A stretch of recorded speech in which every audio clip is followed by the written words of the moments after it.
I have gained 10 pounds this year, not because I'm overeating like crazy, but because life's been heavy. We talk about calories, we can talk about macros all darn day, we can talk about workouts, but what we need to go into is that life load. Let me break this down to you and show you exactly why your belly ain't being stubborn. Your belly is just being protective of you right now. Today, I want to break down the truth about menopausal belly fat that not many people are out there explaining. Before we actually talk about your stress, I need to be real about mine. These past 2 years, my life has flipped upside down. I became a single mom.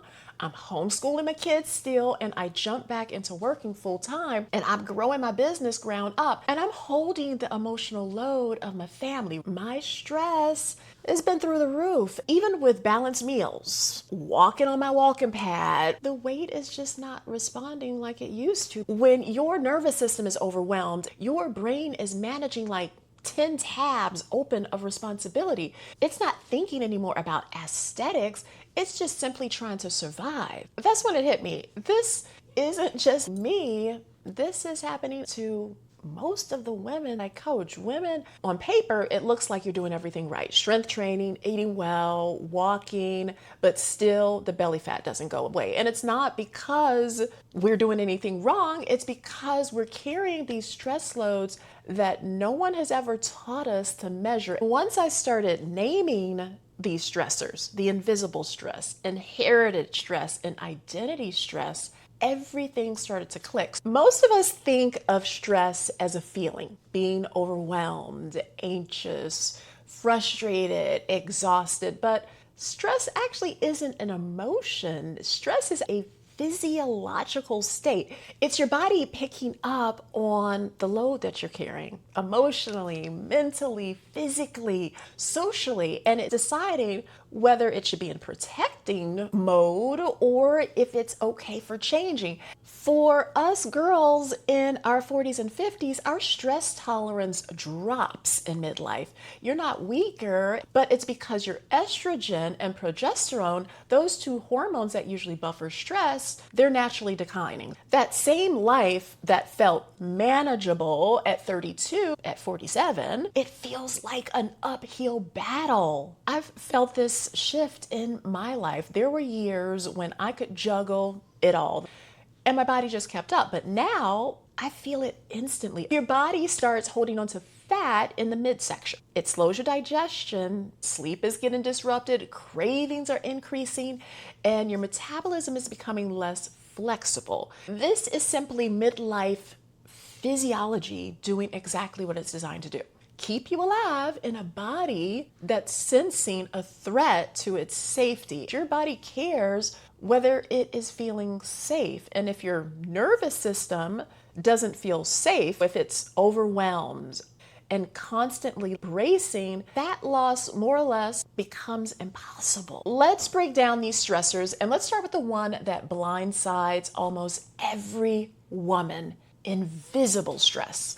Invisible stress is that pressure that you can't even name because you've carried it for so long that it actually starts feeling normal. It's that constant, like, low-grade tension that you've got in your stomach, that mental checklist running 24/7. The responsibility you keep on your shoulders automatically without thinking. It's the emotional labor you do for your family that nobody sees. It's those moments where you say, I'm fine, even though you're whispering and inside, oh no, I am not. Invisible stress can show up as tightness in your belly, poor sleep, racing thoughts at night, irritability, feeling wired and tired at the same time, carrying the world's expectations on your shoulders, perfectionism, overfunctioning, or just always being on. Your mind starts to normalize this, and so does your body. This is exactly what was happening to one of my clients. Petite woman, on paper,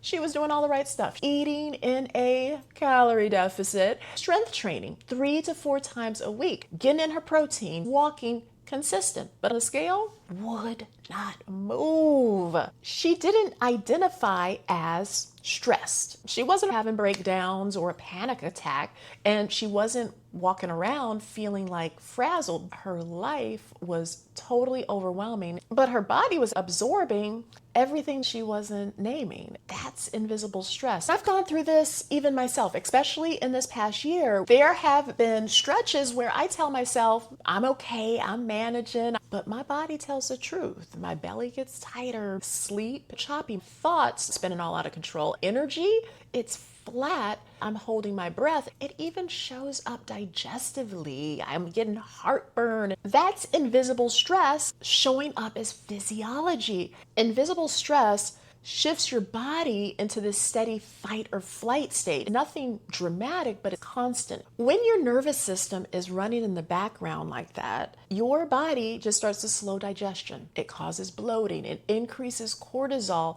It starts prioritizing storing energy instead of releasing it. It decreases metabolic flexibility and it holds fat around that midsection because that's the safest place to store it for whatever reason. Your body's intelligent. It's compensating for this load that your mind is actually trying to power through. So the first takeaway with the invisible stress is simple, and often the hardest part. Start naming what you've normalized. Make a list. Call it the stress I don't admit out loud. These are the stressors your nervous system is responding to even when you start thinking you're handling everything. The minute you bring awareness to your invisible stress, it gives your body a signal to say, well, I'm not alone in this anymore. And you can start creating a shift. The second stressor that drives midlife belly fat is what I like to call inherited stress. It's the weight that you carry because of the people you love. Their needs, their emotions, their crises, their expectations, their health, their well-being, the caregiving load, the emotional labor, trying to be the strong one, the reliable one, the fixer, the person everyone turns to. This is not stress that you get to choose. It's stress that you're absorbing from other people. For us girls over 40, we might be caring for aging parents. We've got adult children or younger children, partners, or extended family.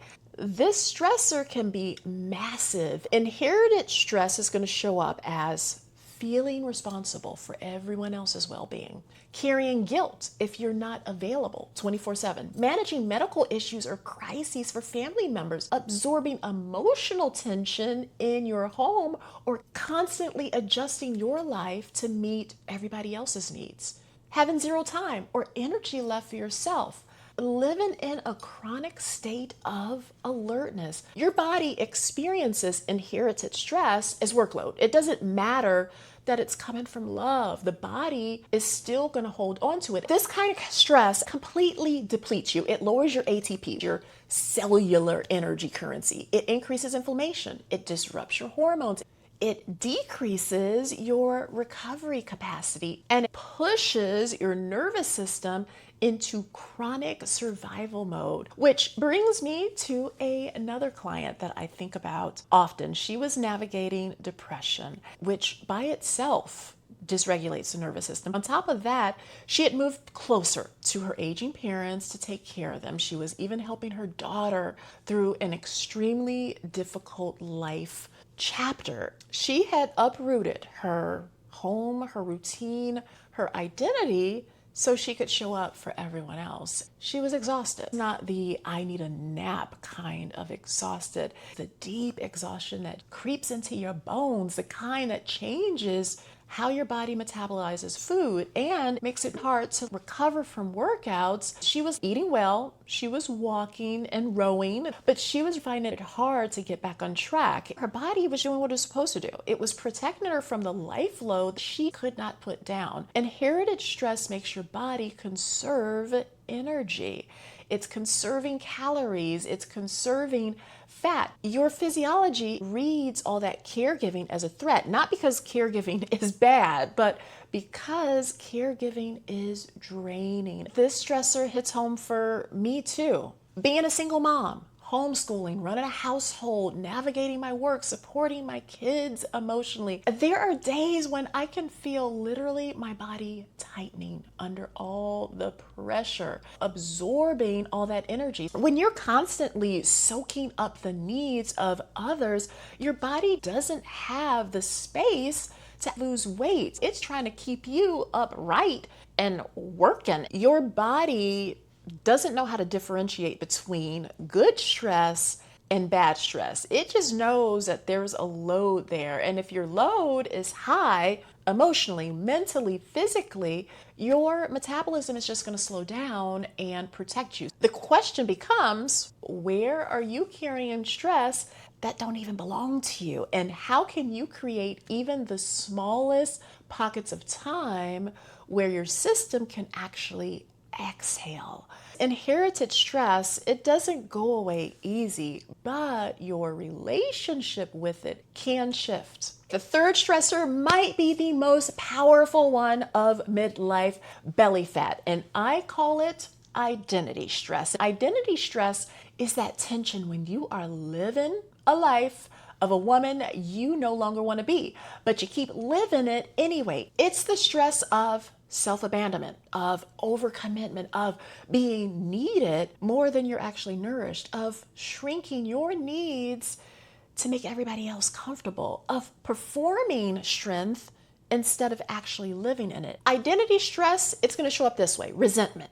Feel guilty for constantly putting yourself last, saying yes when your body wants to say no, feeling invisible or overlooked, losing touch with what you want, staying in survival mode because now isn't the time, living in the grind and hustle mentality even when you love what you do. Your body cannot thrive in a life that requires you to abandon yourself. When there's a mismatch between your values, capacity, and daily reality, your nervous system stays braced, alert, preparing, always protecting. And a braced body, it's not going to release fat. Identity stress signals danger. It tells your body, this isn't stable, this isn't predictable.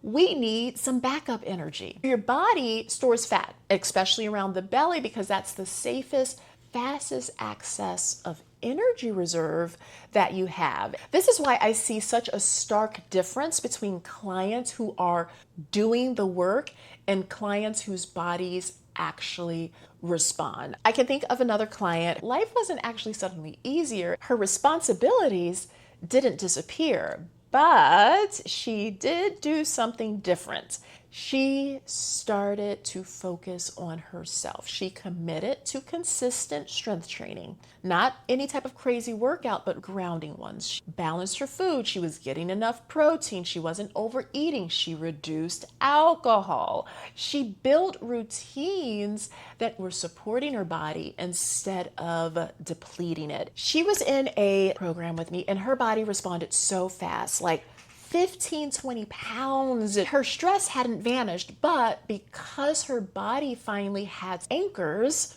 movement, fuel, consistency, recovery, her nervous system was feeling supported enough to let go of the weight. This one also hits home. For this past year forced me to rebuild my own anchors. I had to stop pretending I could just power through everything.